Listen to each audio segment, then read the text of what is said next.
Hello friends, Annapurna छुंक को आपण मानक पुणी थे स्वागत। आज ये वीडियो मु 7 मास प्लस छुआ मानक पई आ गोटे वीडियो नहीं कि आछि जो थरे कि आज मु आपण मानक सहित शेयर करबा को जाउची ओट्स रो पोरेज।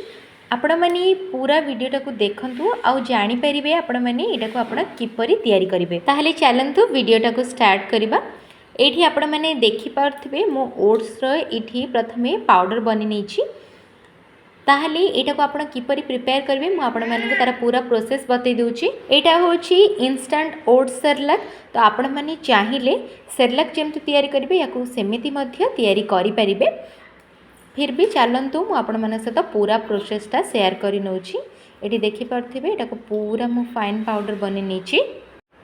ओट्स टाको पाउडर करिया पई प्रथमे मु एठी गैस रो फ्लेम टाको ऑन करि नेबी आ सेठी गोटे कड़ाई बसै नउची।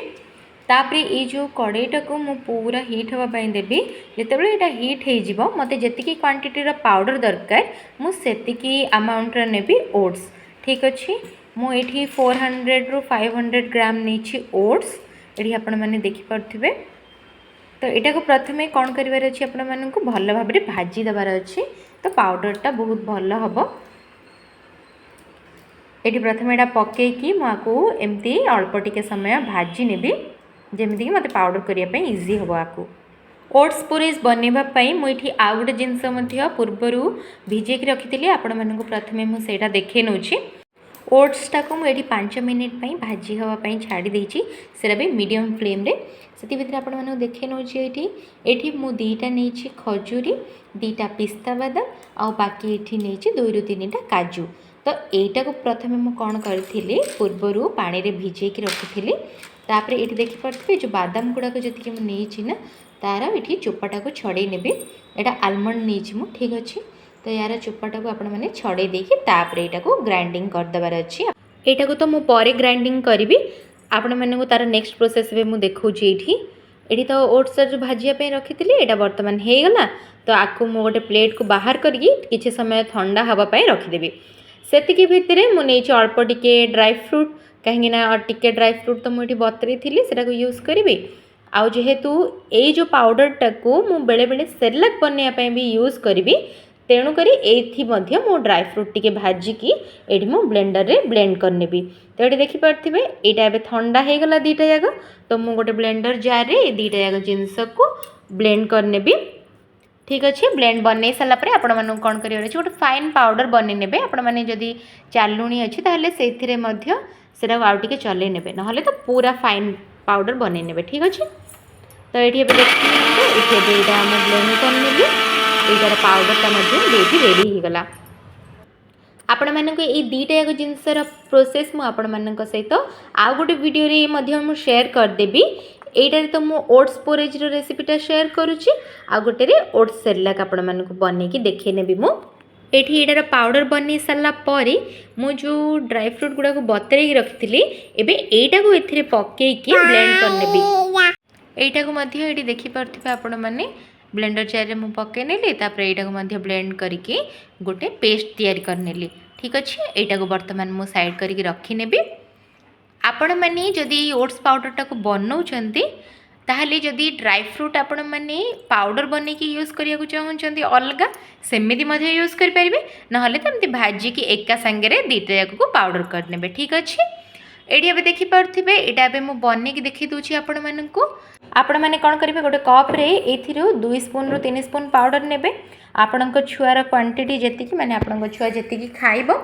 तो एठी त मु 3 स्पून नेची। आपण मैंने ये देखिपे ये मु अल्प टिके उषुम पानी देकी यहाँ को फेंटिकी अलग साइड करके रखीनेबी। ठीक अच्छे आपण मैंने जदि एमती करूना ताहले डायरेक्ट पैन बसैला क्षीरटा देलापर फेंटी पारे ना क्षीर बदल जदि पानी नेबाक चाहूँगी ताहले नहीं पारे तार अल्टरनेट। आउ जदि फॉर्मूला मिल्क नेबे ताहले एटा बनै सारा पर फॉर्मूला मिल्कटा अलग बनैकी रखिथे से मिक्स करके आपण मैंने दे पारे छुआ को। ठीक अच्छे जेहेतु मु गाय क्षीरटा नहीं तो पैन रे एटा मु गरम हाँपाई रखी नहीं प्रथमे। तापर ये जो फेंटिक रखिली एटा अलग ये मिसई नेबी।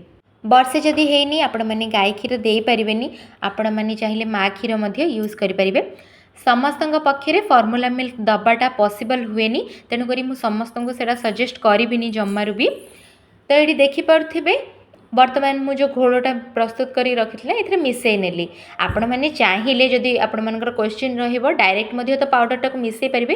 ହଁ ମିଶାଇ ପାରିବେ, କିନ୍ତୁ ଏଇଟାକୁ ଡାଇରେକ୍ଟ ମିଶାଇଲା ବେଳେ କ'ଣ ହେଇଯିବ ନା ଗରମ ହେଇଯାଇଥିବ ନା କ୍ଷୀରଟା, ତ ସେଇଟା ଯେଉଁ ପାଉଡ଼ରଟା ଗୁଳା ଗୁଳା ହେଇଯିବାର ଚାନ୍ସେସ୍ ଅଛି। ତେଣୁକରି ଏଇଟାକୁ ଅଲଗା ଟିକେ ହାଲକା ପାଣିରେ ମିକ୍ସ କରି ରଖିଦେବେ, ପୁରା ସେଇଟା ଘୋଳଟା ହେଇଯାଇଥିବ। ତାପରେ ଏଥିରେ ପକାଇ ସାରିଲା ପରେ ଏଇଟାକୁ ଫେଣ୍ଟିବାକୁ ମଧ୍ୟ ଆପଣମାନଙ୍କୁ ଇଜି ହେବ ଆଉ ବହୁତ ଜଲ୍ଦି ବି ଏଇଟା ବନିଯିବ। ଏଠି ଦେଖିପାରୁଥିବେ ମୁଁ ପ୍ରଥମେ ସେ ଯେଉଁ ସେରେଲାକ୍ର ଯେଉଁ ପାଉଡ଼ରଟା ଅଛି ସେଇଟାକୁ ପ୍ରଥମେ ପକାଇକି ମିକ୍ସ କରିନେଲି। ତାପରେ 1 ରୁ 2 ମିନିଟ୍ ଛାଡ଼ିକି ଯେଉଁ ଡ୍ରାଏ ଫ୍ରୁଟ୍ର ପେଷ୍ଟଟା ଯେଉଁ ଥିଲା ସେଇଟା ବି ଏଥିରେ ପକାଇ ନେଲି। ଆଉ ଯଦି ଆପଣମାନେ ଚାହୁଁଛନ୍ତି କି କ୍ଷୀରଟା ନ ଦେବା ପାଇଁ ତାହେଲେ କେବଳ ପାଣିରେ ମଧ୍ୟ ଆପଣମାନେ ବନେଇ ପାରିବେ। ଠିକ୍ ଅଛି, ସେଇଟାରେ ବି କିଛି ପ୍ରୋବ୍ଲେମ୍ ନାହିଁ। ଏଠି ଦେଖିପାରୁଥିବେ ଏଇଟା ଏବେ ରେଡ଼ି ହେଇ ଆସିଲାଣି। ତାପରେ ମୁଁ ଏଇଟାକୁ ଆଉ ଟିକେ ମିକ୍ସ କରିଦେବି। ଠିକ୍ ଅଛି, ଆପଣମାନେ ଚାହିଁଲେ ସେଇଟା ଡାଇରେକ୍ଟ ମଧ୍ୟ ୟୁଜ୍ କରିପାରିବେ। ଆପଣମାନଙ୍କୁ ହାଇ ଫ୍ଲେମ୍ରେ ହିଁ କିଛି ସମୟ କୁକ୍ କରିନେବାର ଅଛି। ତାପରେ ଗୋଟେ 5 ମିନିଟ୍ ଲାଗିବ ସାଧାରଣତଃ ଏଇଟା ହେବା ପାଇଁ। ତାପରେ ଏଇଟା ଆପଣମାନେ ଗ୍ୟାସ୍ର ଫ୍ଲେମ୍ଟାକୁ ଅଫ୍ କରିଦେବେ। ଯେଉଁ ବି ଗିନାରେ ତାକୁ ସର୍ଭ କରିବାର ଅଛି ତାକୁ ବାହାର କରିନେବେ। ତାକୁ ପ୍ରଥମେ ଥଣ୍ଡା କରିବେ ଅଳ୍ପ ଟିକେ, ତାପରେ ଛୁଆକୁ ଆପଣମାନେ ଦେଇପାରିବେ। ଏଠି ଆପଣ କନସିଷ୍ଟେନ୍ସିଟା ଦେଖିପାରୁଥିବେ, ନା ଅଧିକ ବହଳିଆ ଅଛି ନା ଅଧିକ ପତଳା ଅଛି। ଠିକ୍ ଅଛି, ଏତିକି ହିଁ ଛୁଆଟା ଖାଇଲେ ତା'ର ଡାଇଜେସନ୍ ମଧ୍ୟ ଠିକ୍ ରହିବ। ଆଉ ଯଦି କାହାର କନଷ୍ଟିପେସନ୍ ପ୍ରୋବ୍ଲେମ୍ ରହୁଛି ଯେଉଁ ଛୁଆର, ସେଇଟା ବି ଆଉ ହେବନି। ଠିକ୍ ଅଛି, ଅଧିକା ମୋଟା ଖାଦ୍ୟ ଦେଲେ ବି ଛୁଆମାନଙ୍କର କନଷ୍ଟିପେସନ୍ ପ୍ରୋବ୍ଲେମ୍ ରୁହେ, ସେଇଟା ବି ଆଉ ହେବନି। फ्रेंड्स, आज तो मु आपण मान सहित 7 मासर छुआ को आपण मैंने कौन देवे खायापी सीटा आपण मान सहित शेयर कली। जितेबाला 7 मास प्लस हो आसना 8 मास बेलू आपण मैंने यहाँ से सहित इंट्रोड्यूस करेंगे, किसी असुविधा ना। किंतु क्षीरटा जमी कहली सीटा वर्षे पर आपण मैंने देवे। आदि 7 मास पर यहाँ दौरान ताहले फॉर्मूला मिल्क दे पारे, ना माँ क्षीर दे पारे। तो आई होप वीडियोटा आपण मानक आज पसंद आसथिबो। मु आपण मानक पई एमिति सिंपल हेल्दी आउ छुआ माने केमिति हेल्दी रहिबे एमितिया वीडियो सब नेकी आसीबी। आउ जदि वीडियोटे आज भल लगी आपको मो चैनल को लाइक शेयर और सब्सक्राइब करने को जमारू भूलिबेनी। आ बेल आइकन को प्रेस करके ऑल नोटिफिकेशन को क्लिक कर देबे। मो चैनल रे जो छोटो छुआंकर वीडियो अच्छी अन्य ताकू मध्य आपण माने देखि परिबे।